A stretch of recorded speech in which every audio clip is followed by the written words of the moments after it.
Saudara-saudari yang dikasihi Tuhan, salam jumpa lagi dalam Inspirasi Rohani edisi hari ini, Selasa 1 Maret 2022, Pekan Biasa ke-8.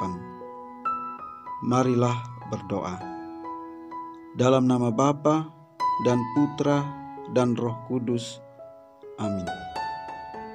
Saudara-saudari yang dikasihi Tuhan, inspirasi rohani hari ini diambil dari Injil Markus bab 10 ayat 28 sampai dengan 31. Setelah Yesus berkata, "Betapa sukarnya orang kaya masuk ke dalam kerajaan Allah," berkatalah Petrus kepada Yesus, "Kami ini telah meninggalkan segala sesuatu dan mengikuti Engkau."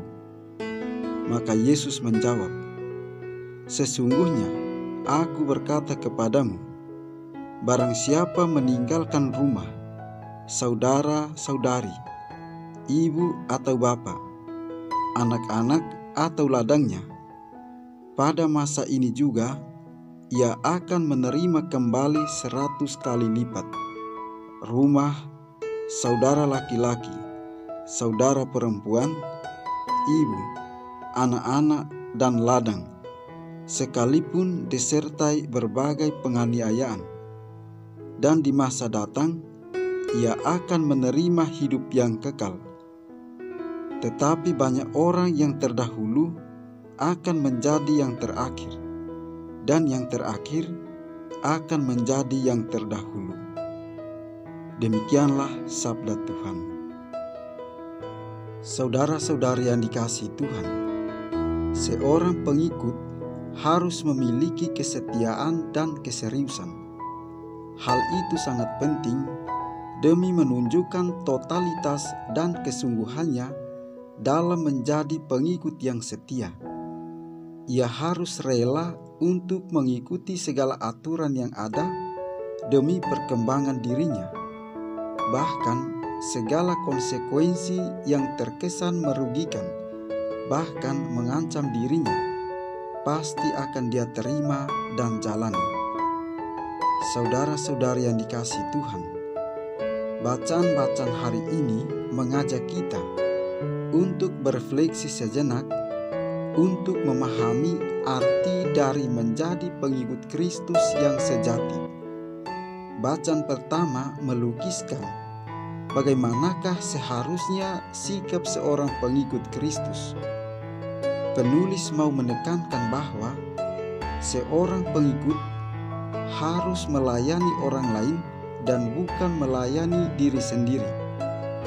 Lebih dari itu, seorang pengikut itu harus hidup kudus, seperti Bapa di surga yang kudus. Saudara-saudari yang dikasihi Tuhan, penulis Injil Markus menceritakan percakapan antara Yesus dan Petrus mengenai syarat-syarat untuk menjadi pengikut yang sejati, yaitu rela meninggalkan segala-galanya, bahkan harus tahan untuk menghadapi berbagai penganiayaan yang kelak dihadapi.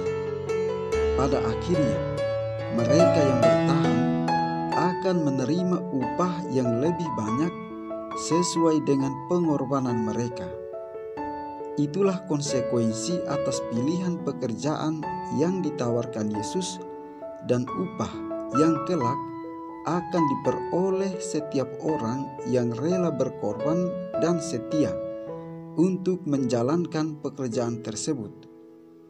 Saudara-saudari yang dikasihi Tuhan, menjadi pengikut Kristus berarti juga menjadi pekerja-pekerja bagi kemajuan kerajaan Allah di dunia ini.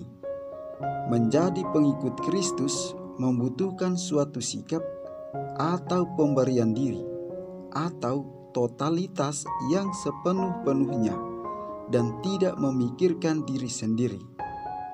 Bahkan seorang pengikut harus rela meninggalkan segala kepunyaan yang dimiliki dalam kehidupan.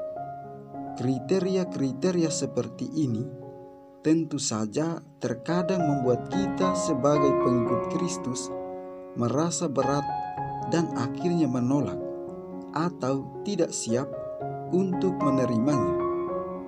Tetapi janji Yesus mengenai upah atau gaji sebagai seorang pengikut Kristus memiliki arti dan nilai yang tak sebanding dengan gaji atau upah duniawi. Upah atau gaji yang ditawarkan oleh Yesus adalah kebahagiaan di akhirat, yaitu kehidupan kekal. Saudara-saudari yang dikasihi Tuhan, menjadi pengikut Kristus pertama-tama bukan soal mencari upah atau gaji agar bisa menjadi kaya. Dengan kata lain, mencari kekayaan duniawi. Upah mengikuti Yesus bukan upah dalam bentuk uang atau materi. Kita melihat Yesus selalu dilihat dari sisi yang spiritual. Karena kita menerima upah spiritual berarti sesuatu yang membahagiakan karena jiwa kita terselamatkan. Mereka yang mengambil bagian dalam Kristus dengan mengorbankan segala sesuatu yang dimiliki akan menerima janji Tuhan, yaitu berkat melimpah dan kehidupan yang kekal. Inilah upah yang dijanjikan Tuhan untuk mereka yang mau mengikuti Yesus. Marilah berdoa. Allah Bapa sumber pengharapan, Engkau telah mengikat perjanjian dengan semua orang melalui Yesus yang terurapi. Semoga kami selalu berpegang teguh pada Dia dan berkembang menjadi umat yang patuh setia. Dengan pengantaran Yesus Kristus Putra-Mu Tuhan kami, yang bersama Dikau dalam persatuan Roh Kudus, hidup dan berkuasa Allah sepanjang segala masa. Amin.